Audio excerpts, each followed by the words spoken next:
Inaasahan naman na mas kakaunti ang madaragdag sa mga daanan sa NLEX ngayong Semana Santa. Bunsod daw kasi yan ang epekto ng mataas na presyo ng produktong petrolyo. Silipin na natin ang daloy ng trapiko sa NLEX. At live mula sa NLEX Balintawak, may Express Report si Mobile Journal Francis Rivera. Francis, kumusta? Mabigat na ba yung daloy nga ng trapiko dyan?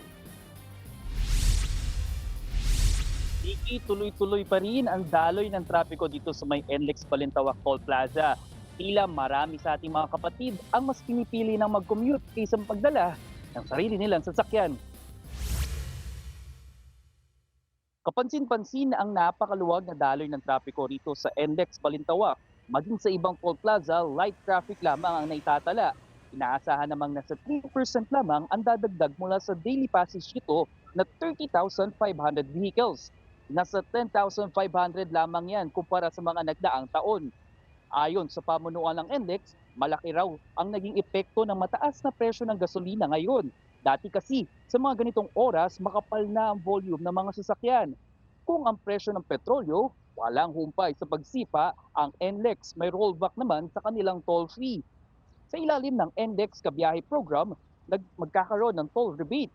Nasa 12 pesos to 72 pesos ang ibababa ng presyo ng toll-free, depende yan sa magiging entry at exit point ng motorista. Qualified ang mga sasakyan na nasa Class 3, public utility buses at modern jeepneys. Nagsimula na yan nitong March 23 at matatapos sa May 22, 2026. Ito raw ang tulong ng kumpanya para sa mga motorista bunsod ng walang prenong pagtaas ng presyo ng mga gasolina. Bukod dyan, may free towing services, free basic mechanic services, first aid stations at EV charging stations din sa ilalim naman ng biyaheng arangkada program hanggang sa 6 a.m. ng April 6. Kung magkaroon daw ng aberya, wag nang hinayang o wag nang magatubiling tumawag sa hotline ng NLEX na 135,000.